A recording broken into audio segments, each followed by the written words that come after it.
Hello friends, welcome to star online channel. இன்றைக்கி நம்ம இந்த வீடியோவில் எதை பற்றி பார்க்க போகிறோம்னு பார்த்தீங்கன்னா, உங்களோட ஆதார் கார்டோட உங்களோட இமெயில் ஐடி எப்படி ஆட் பண்ணுறது அப்படிங்கிறத பார்க்க போகிறோம். ஆல்ரெடியே வேறு இமெயில் ஐடி ஆட் பண்ணியிருந்தீங்கன்னா அந்த இமெயில் ஐடியை சேஞ்ச் பண்ணி இன்னொரு இமெயில் ஐடியை எப்படி ஆட் பண்ணுறது அப்படிங்கிறதையும் தெளிவாக அந்த வீடியோவில் நம்ம பார்க்கலாம்.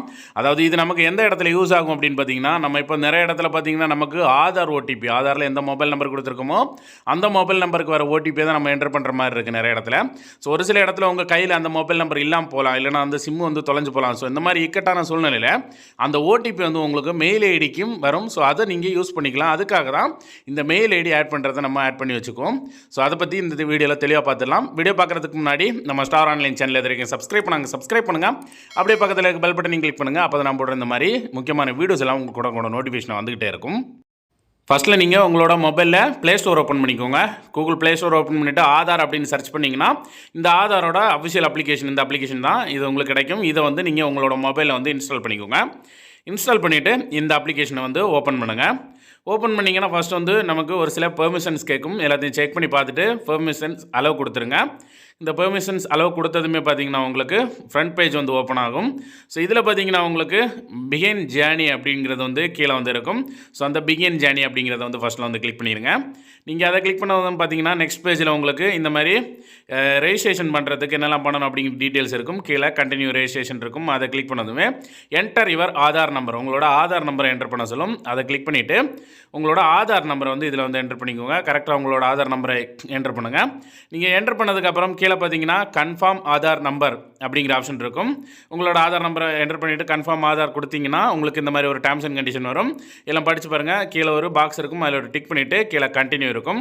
கண்டினியூ வந்து கிளிக் பண்ணுங்கள். கிளிக் பண்ணதும் உங்களோட மொபைலில் இருக்க சிம் எல்லாம் ஷோ ஆகும். இதில் எந்த சிம் நம்பர் வந்து ஆதாரில் கொடுத்துருக்கீங்களோ அதை வந்து செலக்ட் பண்ணிட்டு கண்டினியூ கொடுங்க. கொடுத்ததுமே உங்களுக்கு இந்த மாதிரி டீட்டெயில்ஸ் வந்து ஃபெச் பண்ணி எடுக்க நமக்கு கொஞ்சம் டைம் ஆகும். ஸோ நம்மளோட டீட்டெயில்ஸ் எல்லாம் ஃபெச் பண்ணி எடுக்கும். நம்ம சிம் நம்பர் கரெக்டாக எந்த ஆதார் கார்டில் லிங்க் ஆகிருக்கு, அந்த நம்ம கொடுத்த ஆதார் நம்பரில் லிங்க் ஆகிருக்கா அப்படிங்கிறத செக் பண்ணோம். செக் பண்ணிவிட்டு இந்த மாதிரி ஃபேஸ் அதென்டிகேட் ஈஸிலி அப்படின்ட்டு வரும். கீழே ஸ்டார்ட் ஃபேஸ் அதென்டிகேஷன் அப்படின்ட்டு இருக்கும். இதில் நம்மளோட ஃப்ரண்ட் கேமரா வந்து ஓப்பன் ஆகும். ஸோ நான் இப்போ கை வச்சு மறைச்சிருக்கேன், அதை உங்களுக்கு இந்த மாதிரி ஆரஞ்சு கலரில் காட்டுது. இதில் உங்களோட ஃபேஸை காட்டி கரெக்டாக அந்த கண் இருக்க இடத்துல உங்கள் கண்ணை வச்சுட்டு கண்ணை பிளிங்க் பண்ணுங்கள். பிளிங்க் பண்ணதுமே கரெக்டாக ஃபேஸ் அதென்டிகேஷன் வந்து சக்ஸஸ் ஆயிரும். சக்ஸஸ் ஆனதும் இந்த மாதிரி திரும்பவும் இந்த மாதிரி ஃபெச்சிங் டீட்டெயில்ஸ் அப்படிங்கிற வரும். கீழே கண்டினியூ இருக்கும். கண்டினியூ வந்து கிளிக் பண்ணிடுங்க. கண்டினியூ கிளிக் பண்ணதுமே ஆட்டோமேட்டிக்காக உங்களோட நேம் வந்து டிஸ்பிளேலேயே வந்து காட்டும். கரெக்டு தானே அப்படிங்கிறத செக் பண்ணி பாருங்கள். செக் பண்ணி பார்த்ததும் கீழே கண்டினியூ டு செட் பின், இந்த அப்ளிகேஷனை ஓப்பன் பண்ணுறது யூஸ் பண்ணுறதுக்கு நம்ம பின் வந்து செட் பண்ணணும். இந்த பின் பார்த்தீங்கன்னா 6 டிஜிட்டில் இருக்கணும். இந்த ஃபஸ்ட்டு வந்து என்டர் 6 டிஜிட் செக்யூரிட்டி பின் அப்படின்னு இருக்கும். அதில் உங்களோட பிடிச்ச மாதிரி ஒரு 6 டிஜிட்டில் ஒரு பின்னை வந்து செட் பண்ணிக்கோங்க. திரும்ப ரீஎன்டர் இருக்கும், அதுலேயும் திரும்ப அதே என்டர் பண்ணிவிட்டு கீழே கன்ஃபார்ம் பின் அப்படிங்கிட்டு இருக்கும். அதை வந்து கிளிக் பண்ணிடுங்க. நீங்கள் கன்ஃபார்ம் பின் கிளிக் பண்ணதுமே இந்த மாதிரி ஒரு நீங்கள் வந்து ஃபிங்கர் பிரிண்ட் செட் பண்ணணுமா இந்த அப்ளிகேஷனுக்கு அப்படின்னு கேட்கும். தேவைன்னா அலோவ் பெர்மிஷன் வந்து கொடுத்துக்கோங்க. கொடுத்தீங்கன்னா அவ்வளோதான். உங்களுக்கு இப்போது உங்களோட ஆதார் கார்டு எல்லாமே வந்து டிஸ்பிளேயில் வந்து ஷோ ஆகும். QR கோடோட உங்களோட ஆதார் கார்டு வந்து டிஸ்பிளேயில் ஷோ ஆகும். ஸோ இப்போ நம்ம வந்து இதில் இமெயில் ஐடி வந்து நம்ம சேஞ்ச் பண்ண போகிறோம். ஸோ இப்போ தான் இந்த அப்ளிகேஷன் நம்ம ரெஜிஸ்ட்ரேஷன் பண்ணி கம்ப்ளீட் பண்ணியிருக்கோம். ஸோ இப்போ நம்ம வந்து மெயில் ஐடி சேஞ்ச் பண்ணுறதுக்கு கீழே சர்வீசஸ் அப்படிங்கிற ஒரு ஆப்ஷன் இருக்கும். அந்த ஆப்ஷனை வந்து கிளிக் பண்ணிக்கோங்க. அந்த ஆப்ஷனை கிளிக் பண்ணதும் இதில் பார்த்தீங்கன்னா mobile number update, address update, email ID update அப்படின்ட்டு இருக்கும். மொபைல் நம்பரும் அட்ரஸ் அப்டேட் பண்ணுறதுக்கு நம்ம பேமெண்ட் பண்ணி தான் பண்ணணும். இமெயில் ஐடி அப்டேட் பண்ணுறது மட்டும் இப்போதைக்கு ஃப்ரீயாக பண்ணிக்கலாம். அதாவது இந்த வருஷம் முடிகிறது வரைக்கும் ஃப்ரீயாக பண்ணிக்கலாம் அப்படின்ட்டு இருக்கும். அதை வந்து கிளிக் பண்ணிக்கோங்க. கிளிக் பண்ணதுமே டாப்பில் ஆதார் லிங்க் இமெயில் அட்ரஸ், இது ஆல்ரெடி உங்களுக்கு இமெயில் ஐடி இருந்ததுன்னா அந்த இடத்துல என்ன இமெயில் ஐடி இருக்குன்னு காட்டும். எனக்கு இது வரைக்கும் இல்லை, அதனால தான் நாட் லிங்க்டு அப்படிங்கிறத காட்டுது.